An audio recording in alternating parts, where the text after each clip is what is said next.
Bienvenidos a Observatorio Cotidiano. No sé usted, pero a mí, como a muchos mexicanos, uno de los eventos que más nos ha indignado de las últimas semanas es el terrible socavón que se tragó a 2 personas en el Paso Express, camino de la Ciudad de México hacia Acapulco. Ese caso es un caso indignante en muchos sentidos, Guillermo, y creo que como sociedad estamos obligados a analizarlo, a estudiarlo, a mirarlo y sobre todo a garantizar que no quede impune y que no se vaya desplazando por otras notas, por otros eventos, por otros casos. Y por eso te invitamos a Observatorio para que nos ayudes a entender cómo es posible, cuáles son las etapas, cuáles son los actores, cuáles son los eslabones que hacen posible un evento como este. Bueno, muchas gracias.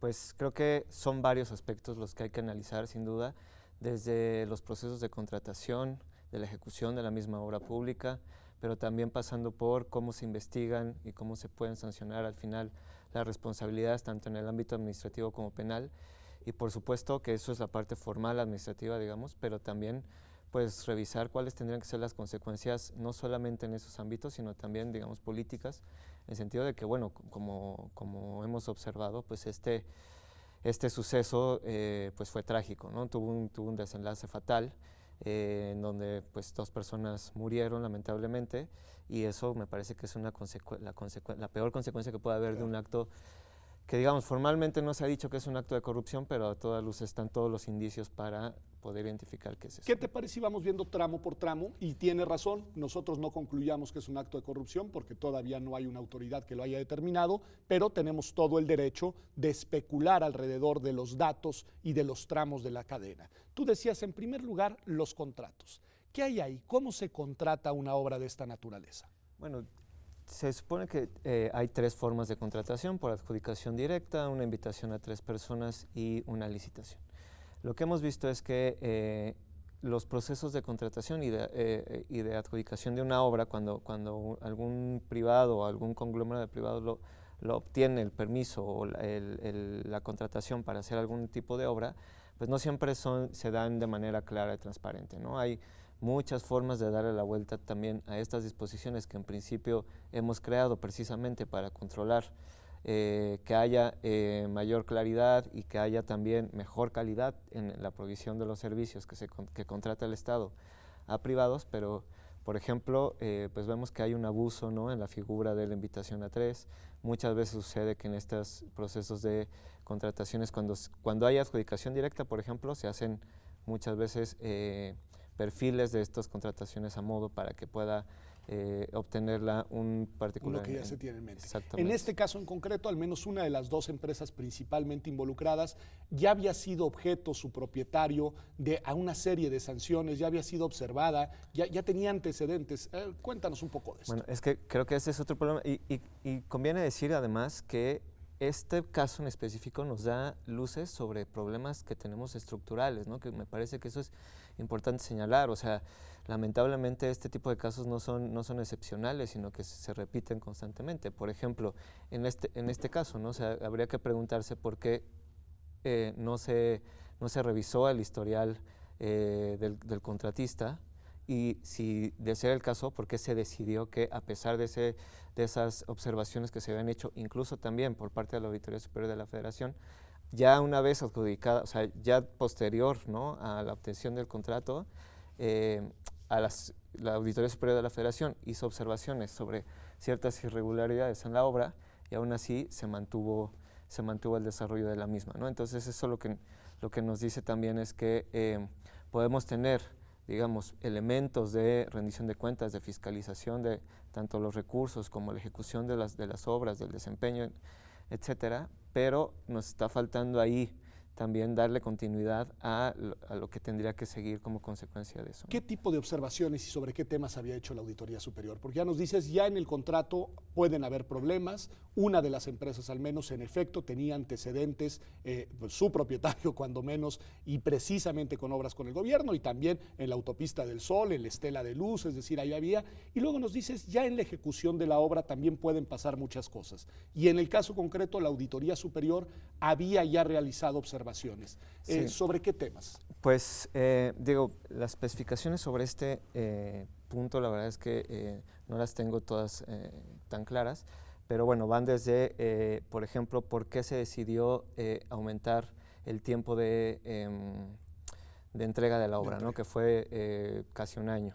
También eso conllevó también un aumento en la erogación de los recursos del Estado. Un incremento prácticamente del doble, digamos. Que en algunos casos se justificaba, porque lo que hemos visto también a partir de algunas de las cosas que han salido ya de la auditoría posterior al problema, ¿no? Es que sí hubo reportes de ciertas fallas del análisis previo, ¿no?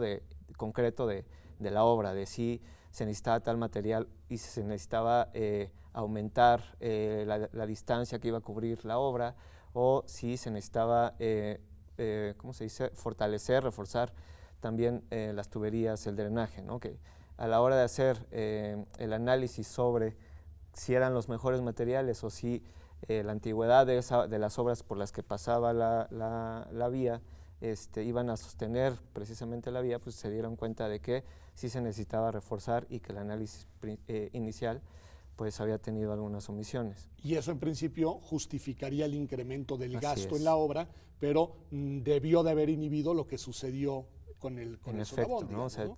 si se habían identificado esas irregularidades y se había autorizado que de alguna u otra forma se resolvieran los gastos iniciales y se aumentaran los gastos iniciales, pues eso nos tendría que haber dado mayor seguridad de que en efecto esa obra iba a ser duradera y iba a ser segura, ¿no? Los gobiernos, aquí hay dos gobiernos, al menos tres gobiernos, pero también hay el municipal, los tres órdenes de gobierno, algo tuvieron que ver en el asunto, desde un presidente municipal que advertía, por lo que pudimos ver, vía oficio, que habían algunos problemas a juicio de quienes habitaban cerca de esta obra, el gobierno estatal que también tiene, y el gobierno nacional. ¿Cómo está ahí la coparticipación, corresponsabilidad gubernamental? Bueno, sin duda o sea, hay que confirmar, ¿no? Hay que afirmar que en efecto los tres órdenes de gobierno tienen responsabilidades. Creo que uno de los grandes problemas que estamos viendo en este momento es que cada uno en principio se había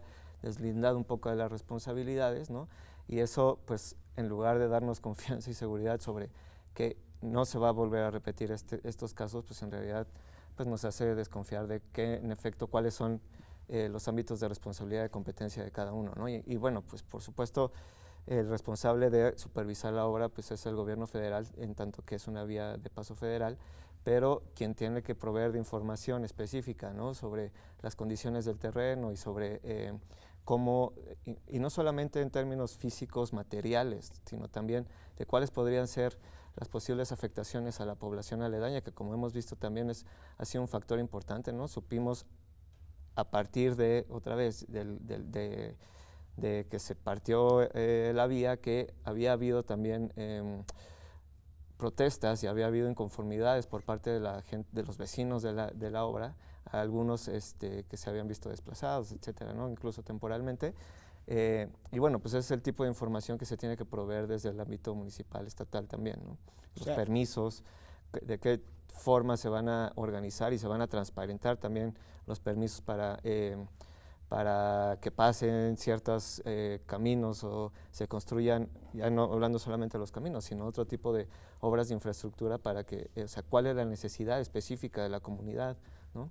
Hay una serie de condiciones ahí que se tendrían que haber atendido y que se tienen que transparentar. Y que hay que ver qué se hizo y qué no se hizo y por parte de cada quien que se hizo. Exactamente. Ahí tú ya anunciabas, decías, porque nos ayudaste en los tramos a decir los contratos, la ejecución de la obra, la supervisión de la obra, que si no me equivoco tiene que ver con este tipo de intervenciones gubernamentales, pero después decías, y en caso de que, porque no lo sabemos, en caso de que se verifiquen actos irregulares, actos de corrupción, ¿cuáles serían las vías por las cuales estos actos podrían eventualmente sancionarse? Creo que aquí también conviene hacer un paréntesis muy rápido, ¿no? Hablando de que tenemos ya un sistema nacional anticorrupción con una serie de leyes, una serie de instituciones fortalecidas que en principio van a trabajar coordinados. Creo que el caso del socavón pues, revela de manera muy evidente por qué era necesario construir este sistema, ¿no? Porque lo que vamos a ver va a ser, lo que tendríamos que ver más bien, es una investigación que se hará con los instrumentos anteriores, ¿no? En tanto que la ley de responsabilidades no había entrado en vigor cuando pasó el asunto del socavón. Entonces, pues ese es un instrumento que se va a utilizar, ¿no? La ley de responsabilidades anterior, y pues bueno, con base en ese instrumento se tendrá que investigar cuáles son en cada ámbito, tanto municipal, estatal y federal, y dentro de la Secretaría de Comunicaciones y Transportes, perdón, cuál es la responsabilidad específica de cada uno de los funcionarios públicos que estuvo relacionado con la entrega del contrato, con la supervisión de la obra, con la ampliación del contrato, etcétera, ¿no? Y ahí pues habrá que ver si la ley de responsabilidades anterior, que como sabemos pues no tiene el mismo alcance, el mismo potencial que la nueva ley general, bueno, pues sí es suficiente para esa parte administrativa, ¿no? ¿Y también podría eventualmente establecerse responsabilidad a los privados, a los contratistas, a las empresas? Sí, aunque otra vez, es que sí me importa mucho señalar ¿Sí? esto, ¿no? O sea, una de las cosas que logramos hacer con la nueva Ley General de Responsabilidades fue identificar de manera mucho más clara cuál es esa responsabilidad en los particulares, ¿no?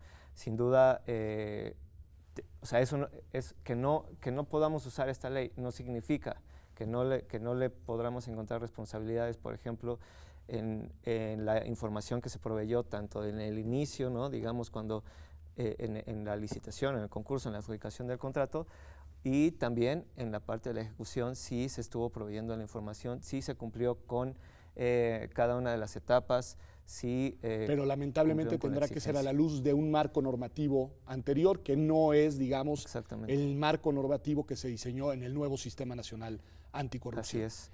Y una última pregunta para cerrar este bloque. Además de la vía administrativa y de la vía de las responsabilidades, eventualmente, dado que murieron 2 personas, ¿podría tener esto algún tipo de trascendencia de carácter penal? Sí, tendría que haberlo, ¿no? Las fiscalías y la Procuraduría, tendrían que investigar también cuáles fueron todas las acciones que en el ámbito penal, tanto de los funcionarios públicos como de los particulares, pero en particular de los funcionarios públicos, llevaron, ¿no?, a que una obra de esta magnitud pues no cumpliera con las garantías de seguridad básicas, y que finalmente llevaron a la pérdida de 2 vidas. Me decías antes de empezar el programa, y con eso quiero cerrar este bloque, Guillermo, que la corrupción mata, y creo que este es el preciso, perfecto ejemplo de las consecuencias que puede tener un eventual acto de corrupción sobre la vida de 2 personas inocentes y trabajadoras que se desplazaban hacia su centro de trabajo. Normalmente pensamos que la corrupción se refiere sobre todo a que hay funcionarios públicos que se llevan recursos públicos, ¿no?, y que van aumentando su nivel de riqueza, su patrimonio, pero creo que sí es súper importante, indispensable, incluso también para poder identificar cuáles son las responsabilidades, notar este tipo de consecuencias, ¿no? En este caso, pues fue la peor que pudo haber sucedido. La pérdida de 2 vidas humanas. Esto es Observatorio. Esto es Observatorio Cotidiano. Vamos un corte y regresamos, que analizaremos cómo debería de operar, ojalá opere, el nuevo Sistema Nacional Anticorrupción en la investigación de este indignante caso. Ya regresamos.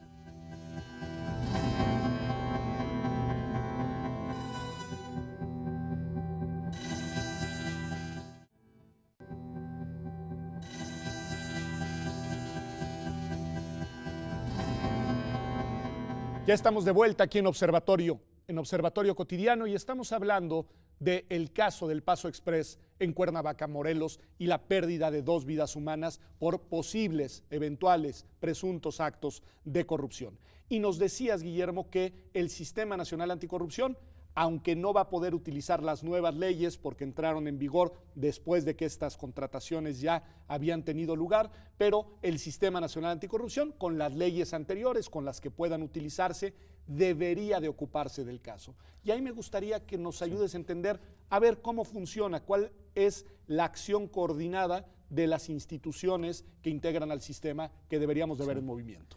Pues sí, digo, como bien señalas, una de las características principales del sistema es precisamente que trabaje de manera coordinada todas estas instituciones que tienen como función la rendición de cuentas, la fiscalización y el combate a la corrupción, ¿no?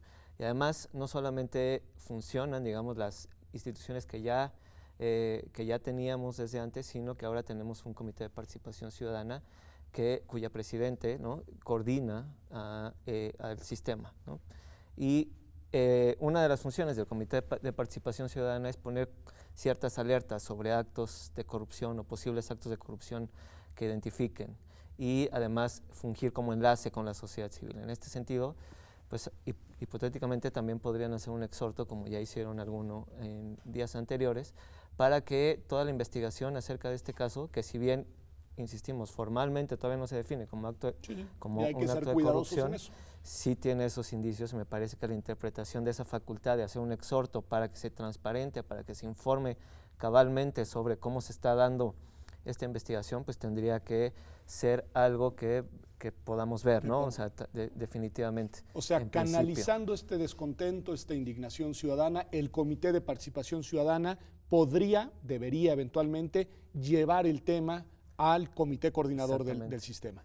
¿Y ahí qué instituciones se activarían? ¿Cuáles son estas instituciones que podrían tener algo que ver en la investigación de este caso? Y creo que eso nos llevaría justo a que cada una de estas instituciones, de manera más abierta, mucho más transparente, más amplia, nos esté comunicando exactamente qué es lo que está haciendo. Por ejemplo, la Secretaría de la Función Pública. ¿No? Secretaría de la Función Pública, pues ¿qué tendría que hacer? Es la encargada de investigar las presuntas responsabilidades, que como sabemos, bueno, pues pueden ser ahora graves o no graves, pero en principio tienen que investigar si las conductas, los actos, las decisiones de los servidores públicos involucrados cayeron o no en alguna falta administrativa que podría ser justamente un acto de corrupción. Ok, ¿no? Entonces ahí tenemos una de las instituciones, debe de realizar esa tarea.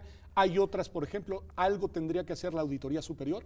Pues como ya habíamos mencionado, la Auditoría Superior ya había señalado desde antes cuáles habían sido algunas omisiones, sobre todo en la ejecución de la obra.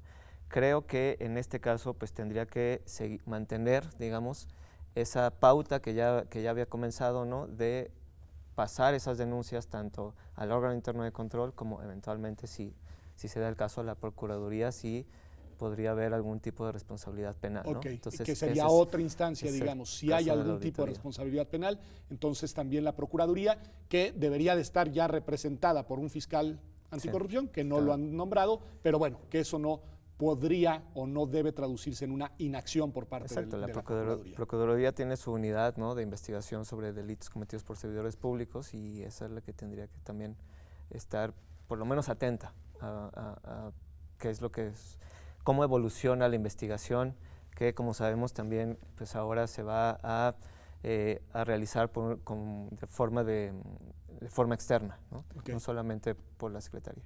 El caso del Instituto Nacional de Transparencia, algo tendría, por eso otra de las instituciones del sistema, algo tendría que decir. Sí, tendría que reforzar tendríamos que ver si toda la información relacionada con la contratación y con la ejecución de la obra está disponible en el portal de obligaciones de transparencia de la Secretaría, y en dado caso, si es suficiente ese tipo de información para que podamos entender cabalmente cómo se dio esa contratación,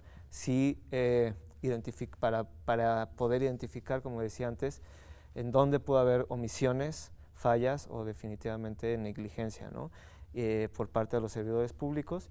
Y si no es el caso, como decía, pues instar a la Secretaría de Comunicaciones y Transportes a que transparente toda la información, ¿no?, que es en tanto órgano garante del derecho a acceso a la información, pues es lo que tendría que hacer el INAI. El INAI. En ese sentido, lo que tenemos ahora es que estas acciones que cada una de estas autoridades tendría que llevar a cabo por su parte, ahora lo deben hacer de manera coordinada en el marco del sistema, ¿no? Esa creo que es la gran aportación del nuevo sistema. Sí, como decía, identificamos un problema, ¿no? Y entre todos, cada uno en sus facultades, le hinca el diente. En última instancia, esto terminaría en manos de los jueces, y también por eso forman parte del sistema, si no me equivoco, tanto la Judicatura Federal como también el Tribunal Superior de Justicia Administrativa. Así es. ¿Qué papel hay ahí? Esa tendría que ser la última parte del proceso, ¿no? La parte sancionatoria, ¿no? Y pues ellos serán los encargados de evaluar qué amerita tanto en la parte administrativa como en la parte penal, ¿no?, en cada uno de los casos, cuál es la sanción que amerita este caso. Y para eso pues tendrán que evaluar toda la investigación. Por eso es súper importante esta coordinación entre las instituciones, para que cada una en el ámbito de sus competencias pueda abonar a que toda la investigación y todo este proceso, ¿no?, y toda la información que se provee para llegar a la instancia que define cuál es la sanción, pues sea la adecuada, la justa, la satisfactoria, ¿no? Y que finalmente pues sí lleguemos a pues a un proceso sancionatorio pues que haga justicia, ¿no? Que haga justicia. Desde tu perspectiva, desde tu punto de vista, ¿este podría ser un caso, digamos, ideal, idóneo, para ver cómo opera el nuevo sistema? O sea, podría ser, digamos, la primera ejemplo del funcionamiento del Sistema Nacional Anticorrupción. Sí, yo creo que es uno de ellos, pero no tendría que ser el único, ¿no? Okay. Creo que, bueno, no solamente por atender la insatisfacción y el enojo, la indignación general, sino porque en efecto, como hemos visto, pues la corrupción es un problema estructural importante en el país y en ese sentido, pues yo apelaría a que no fuera el único problema, ¿no? Pero sin duda reúnes varios elementos, incluso el de cómo se ha hecho público, ¿no? Cómo está constantemente en los medios, afortunadamente no se ha dejado de lado. Pues sí, en ese sentido sí podría ser un caso en donde, pues como están los reflectores encima, pues el sistema nacional, cada una de las instituciones, trabajen y ejerzan las funciones que tienen, y aunque, como decimos, pues a lo mejor algunas no los podrán hacer de forma tan amplia como quisiéramos. Por la limitación de la ley que tienen que utilizar, que es la ley anterior, la ley que ya no está vigente. Una última pregunta que te quiero hacer, Guillermo, y que tiene que ver con lo que tú haces y tiene que ver con la manera en la que organizaciones de la sociedad civil e instituciones académicas, digamos, se han preocupado y se han ocupado de estos casos. ¿Cuál podría ser, cuál debe ser el papel de la sociedad civil, de la ciudadanía, en casos como este, no solo en este, sino, como tú bien decías, en otros casos en los que la corrupción se expresa como un mal estructural? Ya vimos qué les toca a las instituciones del sistema, ya sabemos cuáles deberían de ser, digamos, los actores responsables, pero ¿qué le toca, qué le debería de tocar a la ciudadanía? Yo creo que son muchas cosas las que tenemos que hacer, desde denunciar, ¿no?, cualquier irregularidad, cualquier problema que veamos, tanto de obra pública como de manejo de recursos. Si bien no es fácil, ¿no?, lo que hemos buscado con el nuevo sistema es precisamente facilitar la denuncia, hacerla menos riesgosa, ¿no?, que la gente no crea que va a haber repercusiones a la hora de denunciar. Ese es un elemento. Creo que, bueno, también vale la pena seguir presionando, seguir atentos a cómo se van dando las investigaciones de este caso y de otros, que no haya, digamos, otros casos que distraigan la atención de manera drástica de Eso estos es muy procesos. común, ¿no? Llega otro caso, otro tema y desplaza a este y lo vas perdiendo ya en el olvido colectivo. Y exigir la rendición de cuentas, ¿no?, tanto a las instituciones en lo abstracto como a los servidores públicos en lo particular, y que pensar que la rendición de cuentas no solamente se refiere al ámbito administrativo penal, o sea, si bien son elementos importantísimos para saber si una persona, un servidor público, un particular es responsable o no de un problema público, de un problema de corrupción, de un problema de afectaciones a los derechos humanos, pues ahí no se termina, ¿no? También creo que tenemos que exigir rendición de cuentas política, en tanto que la responsabilidad de la toma de decisiones, pues no solamente se limita a estos ámbitos que decía, como, o sea, la ejecución de la obra, o a la revisión de los planos, o a cómo se está erogando el gasto público, ¿no?, sino al conjunto de ello.